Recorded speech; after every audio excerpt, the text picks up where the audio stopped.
no matter how or what time frame we set to the word long. We just know that there has to be continuity and that there is time that's required for change to take shape and for momentum to build, which sustains change and evolution.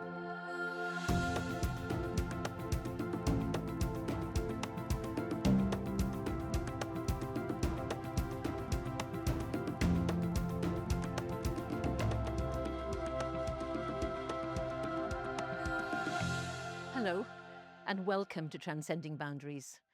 I'm Anne Cotton, and today I have the honour to interview Reeta Roy, the President and CEO of the Mastercard Foundation.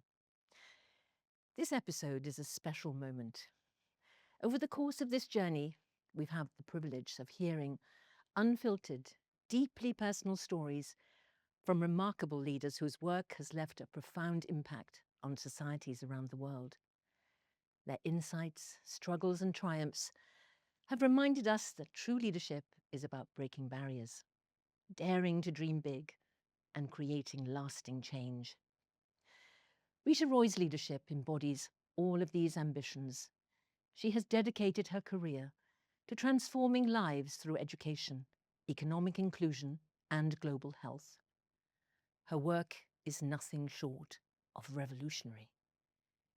She has mobilized one of the most ambitious philanthropic efforts in Africa and in Canada. Reeta has led the Mastercard Foundation with vision, humility, and an unshakable belief in the power of collaboration. Under her leadership, millions of young people across Africa now have dignified and fulfilling employment. In Canada, the foundation also enables meaningful work for young people from Indigenous communities.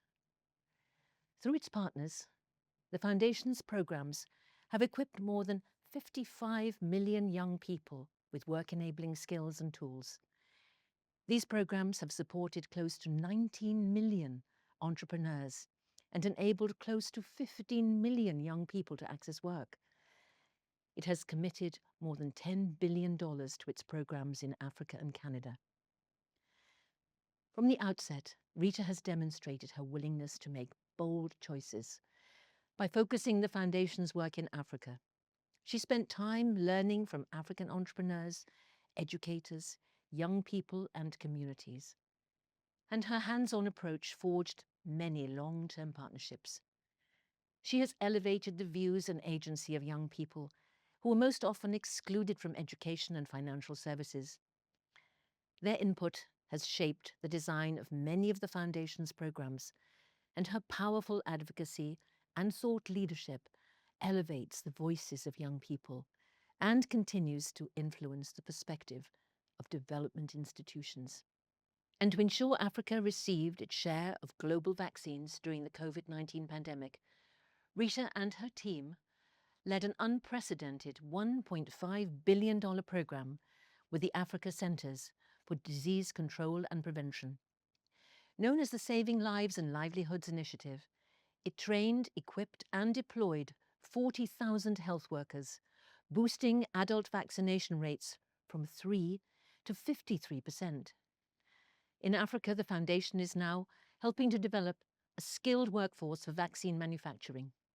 In Canada, in response to the Truth and Reconciliation Commission of Canada's calls to action, the Foundation launched partnerships to support Indigenous youth through post-secondary education and into meaningful work. All of these initiatives have helped to shape the Foundation's values of humility, listening, co-creation, kindness, respect, and impact. Reeta Roy's journey from the United Nations to corporate leadership and the helm of one of the world's largest philanthropies has been guided by deep listening, bold action, and an unwavering commitment to equity. A true global leader, she holds 11 honorary doctorates, serves on prestigious advisory boards, and is a force for inclusion and impact. She's a change maker, a thought leader, and someone I deeply admire. Welcome, Reeta. Thank you so much, Anne. So shall we start at the beginning? That's a good place to start. Tell us about your childhood. Well, as you know, I grew up in Malaysia, and my mum and dad came as immigrants before independence. My mother was a nurse. She trained as a nurse. My dad was a doctor. He trained in public health in Calcutta from India. And my mother came from Thailand, from southern Thailand. Chinese background, but it was a childhood which, for lots of people coming in and going out of the house all the time, different languages. My parents, especially my mother, believed that we could decide what our faith would be at some point when we were old enough. And Malaysia, as you know, is a multicultural country, and so there are different faiths which are practiced. And she said, look, the most important thing you've got to practice is respect. You can make your choice later, but for now, practice respect. It was, we didn't have much, but we prized, time together. My mother was big in terms of education. She's a real advocate for education, largely because she didn't get the education she so desired as a young girl. And the childhood was a time in a country where, there were conventional roles for girls and boys. But Mum always said, you can be anything you want to be. You just are going to have to work really, really hard. And so it was a childhood which was filled with different ideas over time. I went to a very strict girls' Catholic school. And so we learned discipline fast, had to wear a uniform every day, which I really didn't like. But now when I look back at that, I realize it was enabling kids from all walks of life, every family, to come into a schoolhouse and to be equal, Yes. regardless of your status. Yes. In society. I learned a lot about that. I was always the one talking too much in class and always got punished for talking when I wasn't supposed to be talking. But one thing I do remember very vividly growing up was going with my mum, whether we were doing the household shopping, walking in different places, and our conversations. She had a way about her, about giving me perspective on things, encouraging me. My father is someone who was always very busy, so he wasn't always present until the time he fell ill, and he died 4 years later. I think I was just shy of turning 15. And that is really when I feel life changed, and I grew up really fast. But I owe so much to my mom. She was just such a pillar, such a towering force in terms of strength and determination. And she was that way all the way till she died. And she was almost 90. She sounds a very remarkable woman. Very was. remarkable. Yeah. And so this respect that she talked about, how did she display that in her everyday life? Because it's one thing to tell a child, to give a child a message, but it's another thing, isn't it, to practice that so that you learn by example. I saw it every day with Mom. Even though we had modest means, we did have people who helped us in the house, keep the house clean. And my mom would always say, and she would expect us to actually help them so that we would learn how to clean our rooms, to treat them as if they were a member of the family. I saw Mom many times, reach into her pocket. We could be anywhere, and there was someone in need, usually a woman, and she was right there. And I would say, how do you know they're going to use the money for whatever it is you've given them the money for. And she would say, how they use the money is not our business. They just looked like they needed a little bit of help today. Yes. And this is something we can do. Mum had, I remember when my father died, there were many people in our household. My father was a Hindu, and so there were many rites to be observed, not just for the day, but for the next 30 days. And Mum told the priest who came, tell me what I must do, and I will observe. I will observe these rites. She had a way. I remember when my brother left home, and he had school friends who would still come to the house, and they had different challenges. I don't know whether they were schoolboy challenges or whether they were serious challenges, but they were challenges. And Mum listened. And so she just demonstrated in so many different ways what it meant to be, what it meant to care for others, what it meant to listen to other people. So I must have just imbibed that somehow. Yes, with of her. course. Through a process of osmosis and example.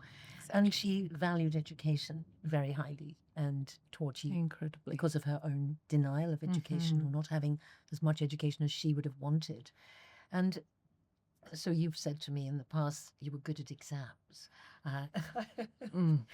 One is only good at exams for a reason. So, when you were working hard in your Catholic school, how did you achieve what you did at a very early stage in your life, in your adolescence? I was growing up at a time when the country was changing. And looking back, I understand a lot more, and I have probably more empathy for Malaysia then.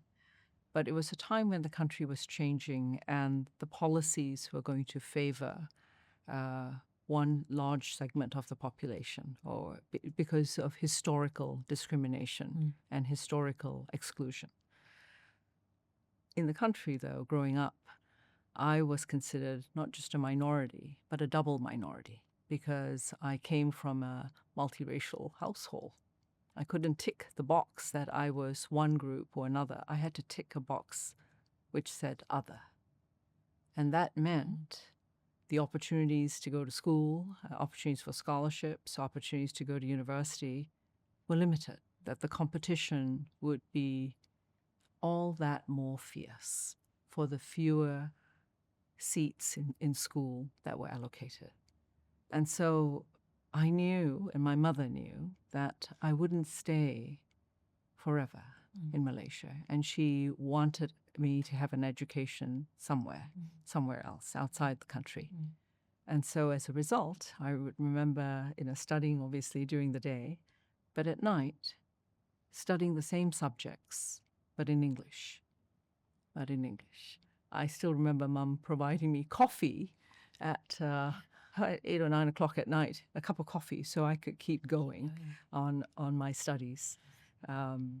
And when I had that opportunity to come to the United States to live with a family for my last 2 years of high school, I remember my mum saying, this first step I can pay for. I can pay for the ticket to leave.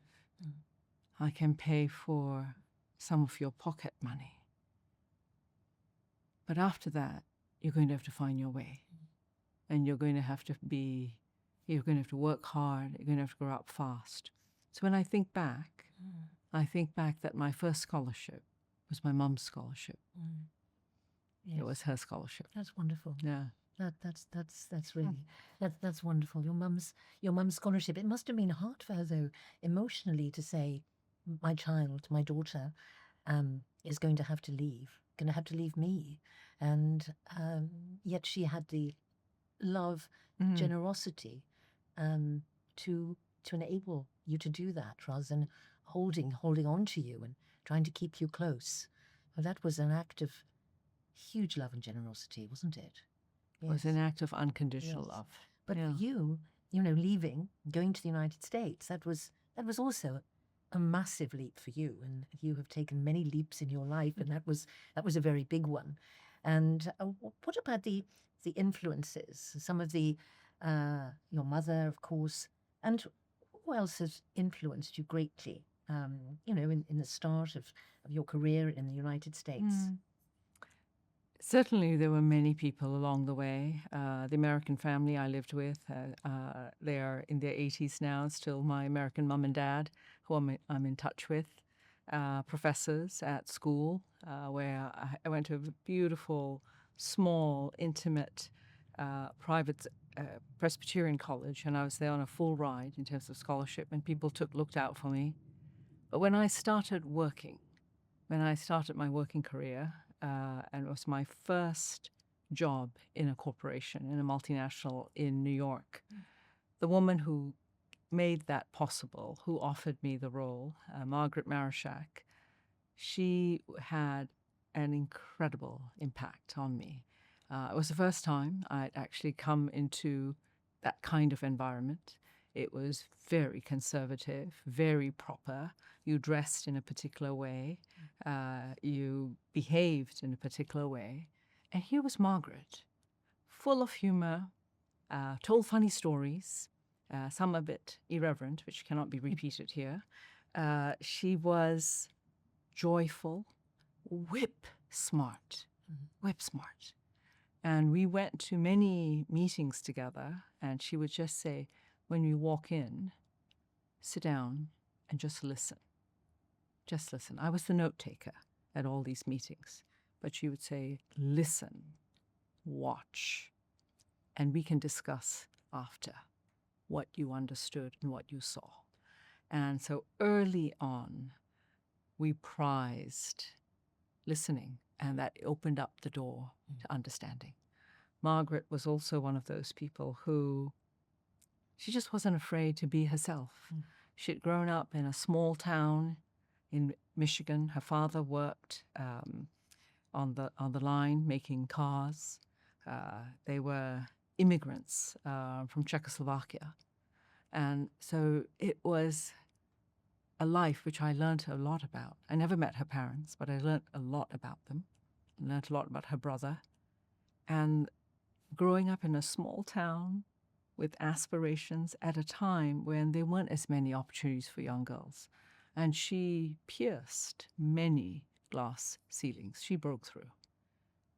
I didn't even fully understand how remarkable she was until years later when I thought what she endured, how she persevered. But she had that sense, that great intuition, that high degree of emotional intelligence, how to connect with people, how to make them comfortable around her. And I imagine in the early days, they were mostly men. Yes, of course. And who then became her greatest champions and really advanced her career. Marvelous. Yeah. Marvelous. Yes, she sounds also like a wonderful, wonderful woman too. But her intuition was obviously telling her something about you. That you were somebody that it was worth investing in, somebody that she wanted to mentor and teach.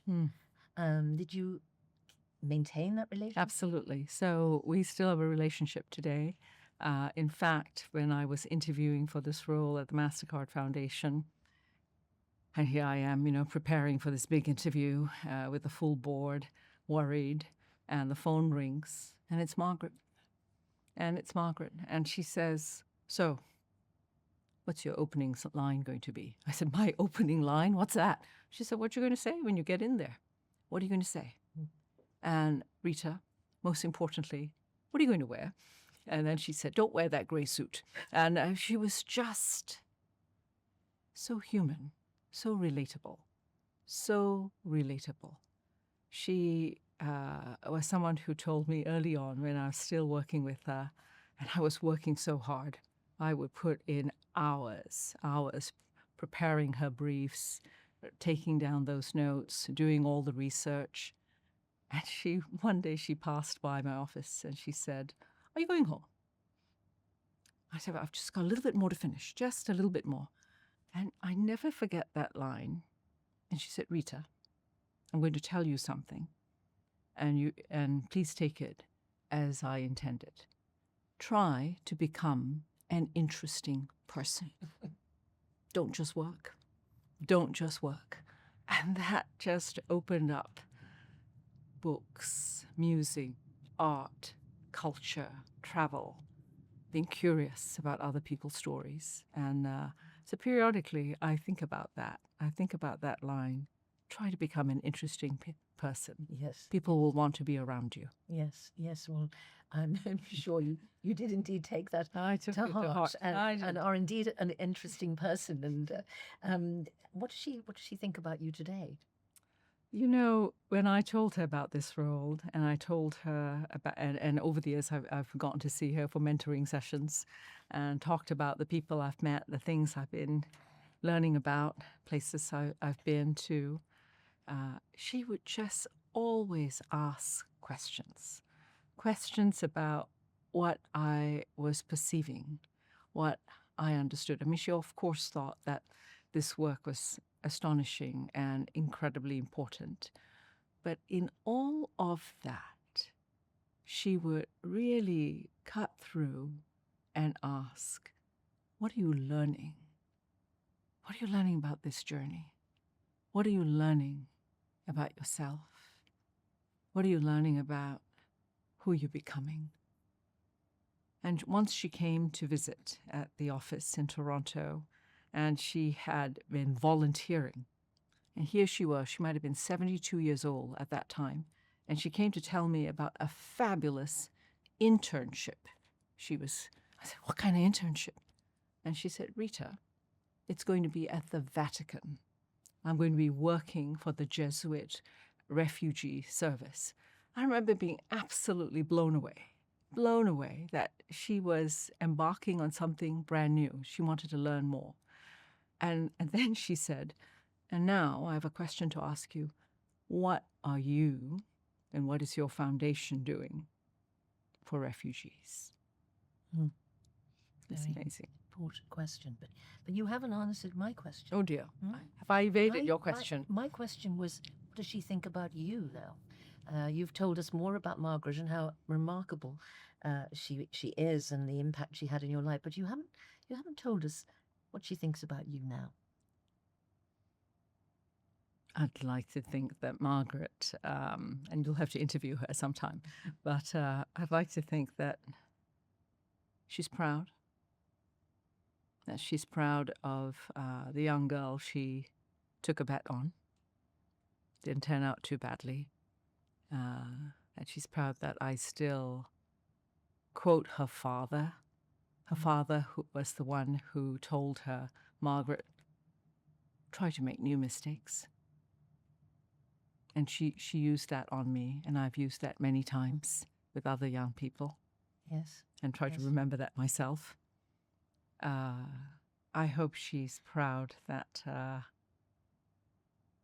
I listen. I listen, and I've never stopped. Yeah. And that I see being a lifelong learner is such a, my goodness, such a privilege. The ability to learn forever. Yeah, and to enrich your mind and expand your ideas. Yes. So she had a huge impact. Yeah. I remember once my mother coming to visit Margaret, and my mother came into this office. Margaret came by, and Mum met her. And Margaret left, went back to work after saying hello. And Mum said to me, "Margaret controls you." And I remember being so shocked. "What do you mean controls me?" And she said, "She controls you through love." And when I thought about that, I said, "You're absolutely, as always, Mom, you're right. She is who she is, and I want to make her proud." And that's the kind of leader. That's the kind of leader I want to follow. Somebody who's kind, who sees me, who creates space for growth. Yes. Space to contribute. Yes. Yes. Well, I think she knew that you were a pretty safe bet when she, in those early days, but somebody else who you've said took a bet on you, and I think he knew too that it was a safe bet. Your remarkable late husband, Jim. Yes. How did he inspire and support you? You know, Jimmy came, at a time in my life, unexpected meeting. I had gone to a workshop on Model UNs, and he ran it. And that's how I met him at Barnard College on a weekend. And it seemed like he wrote to me every single day. And 3 months later, there wasn't really that much to do with the email at the time, but he wrote to me every single day. And 3 months later, we were standing in front of 96 Summit Street in Brooklyn, and we were going to move into an apartment together. I remember my mother saying, "You're nuts. I sent you to school to become smart, not to do something completely reckless. And you still are going to go to school, aren't you? You still are going to go to grad school." And I said, "Of course I am." That was an extraordinary partnership with Jim until he died. He taught me so much about supporting someone else you love, creating space. I remember when we wrote our wedding vows, which I'm sure a few people thought was a really bad idea. But one of the lines in the vows for each other was a promise to help the other person pursue their dreams. And so when I think about my career and the ability that we had to go live in different places, we moved to Shanghai and we were there for 3 years. Jim gave up his job and said, "I'm going to just follow you. I'll do something else. I'll reinvent myself," which he did. And we struck out, in a big way. But that was what it was all about. Yes. And when I think about the biggest gift is he really taught me how to love people. Yes, indeed. And I had the privilege of meeting him, and I saw his humour, his complete lack of pretentiousness, because he was only about 16 inches taller than... Just about, maybe 20 inches taller. And, of course, he was Irish and Irish-American. And you've stayed in close touch with his Irish family. Well, what is it about the Irish and Ireland that you love? Oh, my gosh. I remember my first visit to Ireland in, it might have been 1997 or 98, and we went to Cavan, County Cavan, which is where the Muldoons hailed from, to King's Court, and we met his uncles, granduncles rather, his granduncles. And I remember the hospitality, just a modest home, but the hospitality. There were 4 kinds of potato dishes, lots of sandwiches, and huge amount of laughter and storytelling. And I loved the way they just took me in right away. They opened the door, and it was as if I walked straight into an embrace. There were stories, and Jim was a big one for organizing the reunions across different continents. And whenever the Muldoons came from Ireland, whenever they came to visit or when they came for these reunions, there'd be a lot of song, a lot of singing.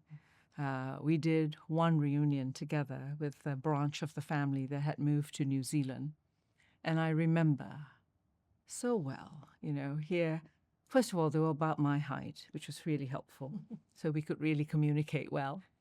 And we were in front of this beautiful, I don't know whether you call it a longhouse, but it is the traditional house of the Maoris, because generations of that family had intermarried, Irish and Maori had intermarried. And one of the customs of entering the house was that the visitors would sing, and we could sing any song we wished. And so there was a little bit of a conference amongst us, myself included, and we decided that we would sing Danny Boy in this Maori home.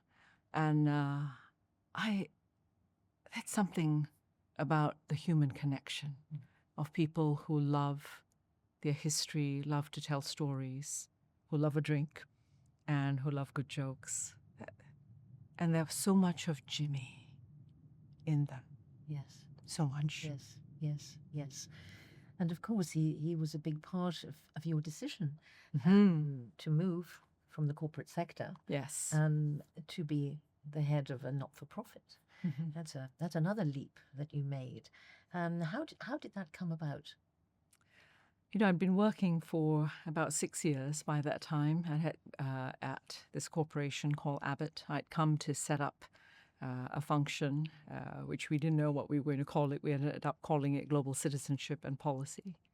And not too long after that, the CEO asked me to take on the foundation, what was called the fund, and to reform, reinvent, revitalize that organization so it would be much more in line with the priorities for the organization.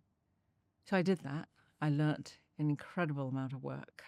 We had an incredible amount of work, and I learnt a lot in that process.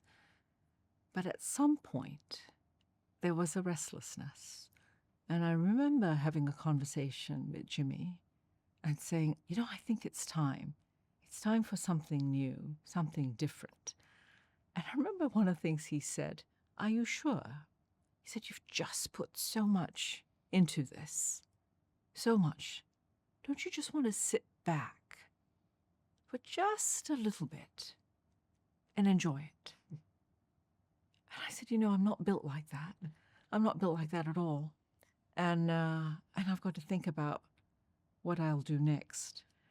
And that very week, Anne, it was almost as if the thought was clear in my mind. And within that week, someone I had worked with called me, and we had worked together at the fund. And she said, you know, a headhunter called me. There's this foundation called the Mastercard Foundation, which I'd never heard of. And they're looking for a CEO. Can I give your name? And so, of course, I went home and I reported to Jim.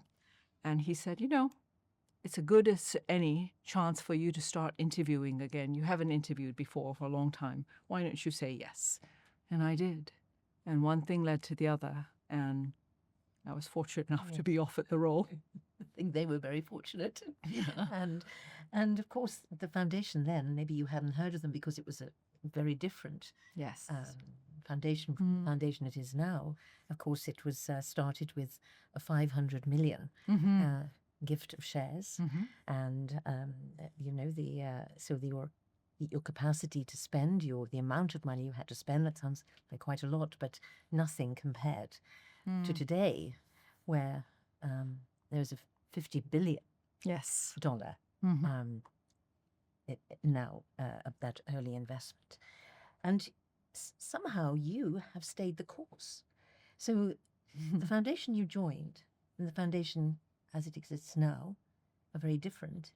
And it's quite unusual, I think, for people to stay on that journey, to be able to stay on the journey. You have not only evolved the organization, but you must have evolved yourself. What are some of the challenges you've faced in growing it? You know, in the early days, and I didn't think it was that simple either, but in the early days, clearly in retrospect, it was simpler. We were a smaller organization. We had more modest goals in terms of how much we had to disperse, partnerships we had to form. But with each year passing and the asset growing, it gave us license to imagine what kind of impact we could create and what kind of impact we could enable working with other organizations. And so I would say that at every turn, it was about learning anew, meeting different people, different ideas. And there were many partners who we started with who also grew with us. And so when I think about it, I'd like to think that I grew with the foundation, even as the foundation was growing with the times, and we were growing with many partners. And I look back at that journey, it all comes down to being willing to listen, willing to learn, to challenge yourself, and to surround yourself with the right sets of people who joined us as employees or people who joined us as partners on this journey. And of course, you have almost 600 members of staff now. and yet it seems that the culture that you began, you built from the outset, that has remained solid. That hasn't changed. The values have remained consistent, and that's very hard to do. From moving from an organization, a foundation that has 10 members of staff to almost 600, to keep those values. How have you done that, and what are these values that are so important to you and to the foundation?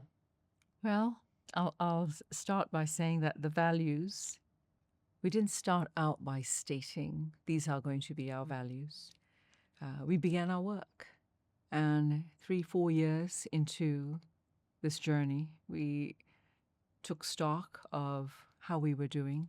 We were getting a lot of feedback from partners, and sometimes they would say, you work in a very different way, or it's a very unusual, distinct experience working with the Mastercard Foundation. And we would ask how, and they would say things like, you actually listen to us. You pay attention when we provide feedback. You don't tell us what to do, but you collaborate and we co-design together. And so it was those early years where, as employees, maybe there were about 50 of us at that time, where we said it's time to write down these values so that others joining us later on will know what's important to us. Yes. And so those values of humility, of listening, co-creation, kindness and respect, and impact came from the journey, came from within, but it came from feedback working with our partners. And the values, I hope, will continue to always guide the foundation. You know, in terms of scaling these values or somehow finding ways to impart values, I think it's very difficult to do it just by exhorting others. They have to experience it themselves. But most importantly, they have to already have an affinity with this way of working. And so when you look across the foundation and you look across the people who are there, they come from all walks of life, all sectors. Many of them have also walked the journey of young people.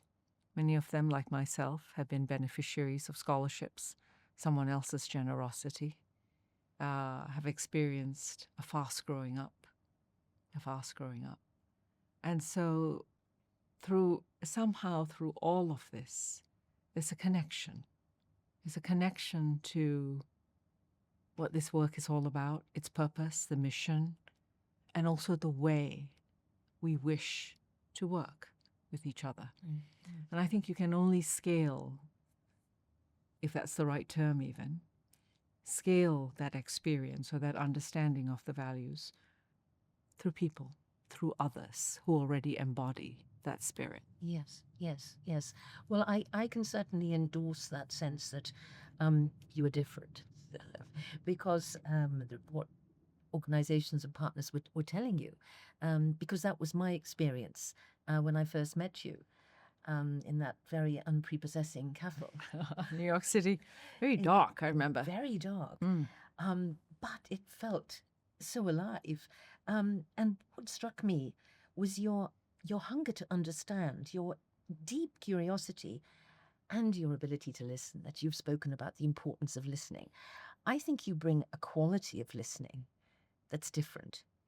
I think you listen in a deep way, not just to what is being said, but how it is being said, who is being chosen to say it, all manner of things that you listen to. And that's reflected in the language you use. You know, you use different language. You use language, respect and kindness. Like Margaret, you're not afraid to use the word love. And that difference is very marked. So what do you think the impact has been on young people in particular of you behaving in that way? Because you get close. You get close to people. You enjoy getting close to people. Wow. Well, I hope several things happen. I hope that the foundation, I hope that when I engage with people, create an environment where they feel comfortable just being themselves, that they know that they have stories within them that I'd like to hear, others would like to hear, that they are empowered in some fashion to speak, to share, to communicate, to express a worldview, to instruct even organizations like ourselves, which need to take some instruction about what's real and what matters to them. I hope that listening, it's not just with your ears and with your eyes, but it's listening with your every being. I remember visiting a place called Turkana in Kenya. I'd gone to visit a cohort of young people who were on scholarship funded by the foundation. It was a program called Wings to Fly. And in this part of the country, it was arid. The landscape looked almost inhospitable to vegetation. And I was in a village meeting a young man whose name was William, and he led me to a tree. And he said, "This is my bedroom. This is where I do my homework. And this is where I teach Sunday school." And just standing under this tree, listening to him, I could just see kids around him for Sunday school. And his mother lived very close by in a hut, which I think is called a manyata. It's just for sole occupant, one person. It's a very simple structure. And she came. She didn't speak any English, but there was also a translator with us. And she stood beside me while William was talking. And then it looked as if she looked at the sky. And she started speaking in her language. I didn't understand, of course, a word, but I just felt the emotion flood right through me as she was speaking. Then, by the time the translator, the interpreter caught up, she said, "William's mother is asking," or she's really saying, I don't know who it is who is helping my son, but whoever you are, you're part of my family." And somehow, even before that translation, that emotion, that power of that connection was palpable. And so when I think about listening, it's with all your senses ready, present, and focused.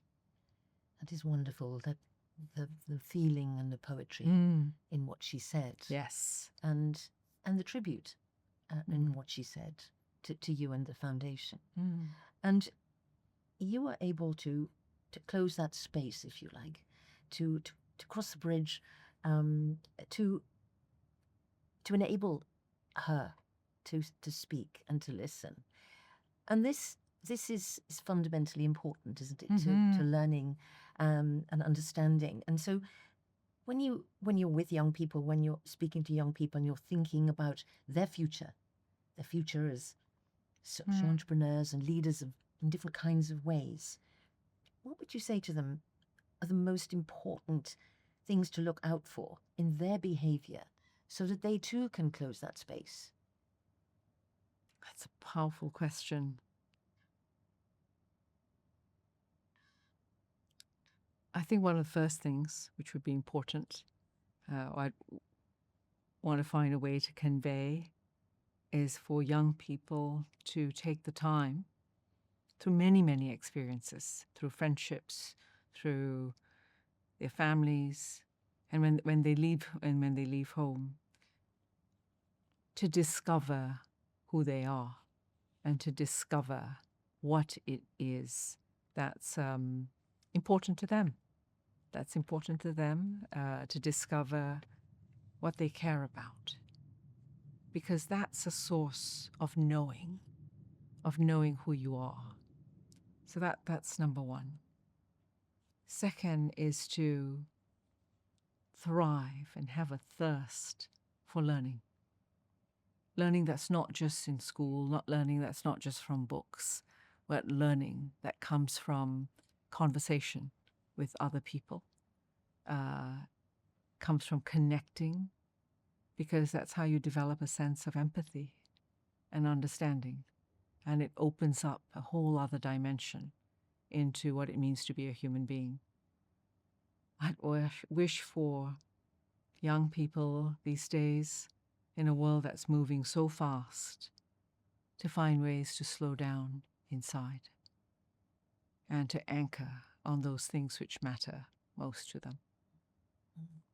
So that's, I'm sure they will take huge stock of that, particularly because of the immense impact you've had and the confidence you've had to use those qualities, to learn from your mother, to learn from Margaret, all those people who've influenced you along the way. So you've done something huge and had an impact on millions of lives. And one of the steps you took was to move to Rwanda. So again, to close that space, you were working out of your office in Toronto. What prompted that move, that bold move? So 10 years into the work of the foundation, we had to take a moment and reflect on everything that we had achieved and ask ourselves, were there other things we wanted to do but could not pursue for different reasons? And we had to ask ourselves, what would the next 10 years look like? And that's when we embarked on this new strategy called Young Africa Works. And it's a play on words, but it really is focused on young people and their aspirations and their dreams. But it manifests in the ability to access employment, or what we call dignified and fulfilling work. So work that not only just brings meaning and enables a young person to look after themselves or their families, but to also grow and to be able to contribute. Now, it's a strategy that had to be undertaken and can only be undertaken in countries in a manner that aligns to the national aspirations of countries and where they're going. So many countries across Africa have visions of becoming middle-income countries, and they're on that journey. And that means some sectors of the economy are going to be the ones which will contribute the most and will also contribute to the most in terms of opportunities for young people to find dignified work. Knowing this, understanding this, requires us to somehow close that distance between us as a foundation and young people and those opportunities and where those countries are headed. And so we took the decision to set up offices across Africa in the countries where we were going to be working, so that we could be close to our partners, close to young people, but most importantly, to become part of community so that we could have more understanding, a deeper understanding, a different sense of what's possible and who to work with. And we set for ourselves a goal of working with many, many African organizations led by young people. It's impossible to know any of this if you're thousands of miles away. And so when we made that decision, we just thought it was the absolute right thing to do. It's the right way to pursue this strategy. And so it felt incredibly natural to also move and to be there. And I feel so grateful to be in Rwanda, grateful that I was welcomed, grateful to have found a community of women who basically took me in. 3 women took me in, and now I have 90 friends because of it's their families, it's their extended families, it's their communities. And it's given me an insight into the fabric, as it were, the social fabric of these communities. As you move on, as you look back and you think about your legacy and what you would like to see hold into the future, what will enable the foundation to remain strong and whole into the future? It's a great question. That's a conversation we're having a lot these days at the foundation.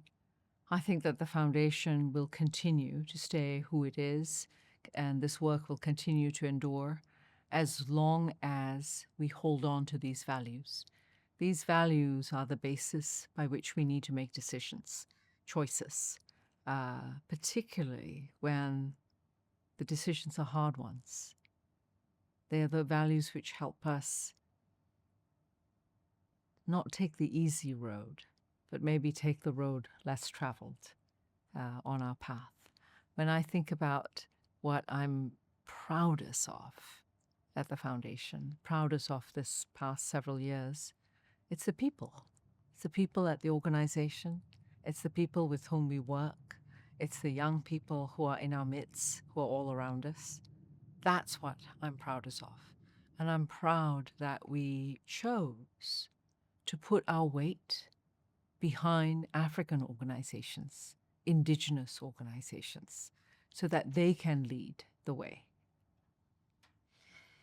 And, your modesty is legendary. And I think everyone watching and listening will have seen that modesty which is in you. Perhaps there isn't actually a real word in English to describe it. It's the humility in the face of the challenge, but the personal modesty in not taking credit.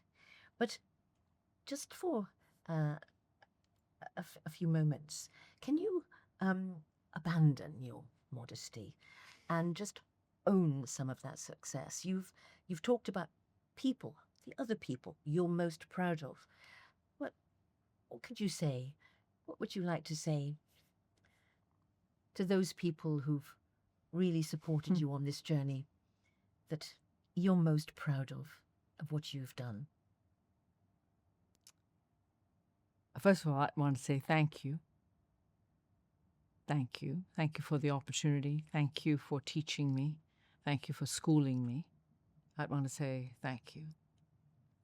I think the thing I'm proudest of, I'm not even sure if the word proudest of is the right word. Yes. But the thing that gives me peace and joy is that I'm still who I am through all of this. And that if my mum were here, she wouldn't be on my case this time.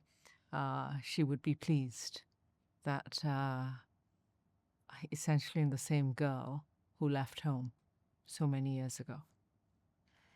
That same girl who worked very hard, who took the leap to the United States, who took the leap from the corporate world into a foundation, who took the leap to move to Rwanda, center the work in Africa, who took the leap listening to a radio program to support Canada's vision for Indigenous communities.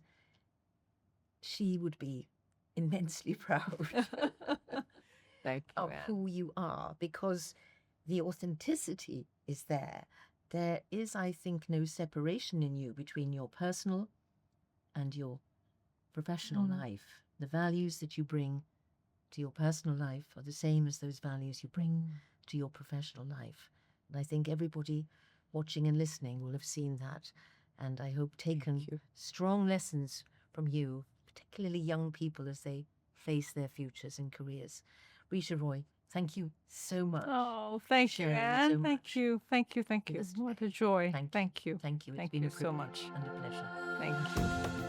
Reeta Roy's life and career exemplify the extraordinary impact that one leader can have in transforming lives, creating opportunities and shaping a more inclusive world. As we have heard, her work is deeply personal, yet its reach spans continents, empowering millions of young people to build a future filled with possibility. From her childhood in Malaysia to a young scholarship recipient in the US, she leads one of the world's largest and most influential philanthropic organizations. She has transcended so many boundaries and has transformed lives and communities by enabling educational access for millions who would not have had the opportunity. Reeta has redefined what is possible through vision, humility, and bold action. By championing respectful collaboration and partnerships, dismantling systemic barriers, and believing in the power of young people, she has helped build a movement that enables the millions in Africa and Canada to transcend their own boundaries.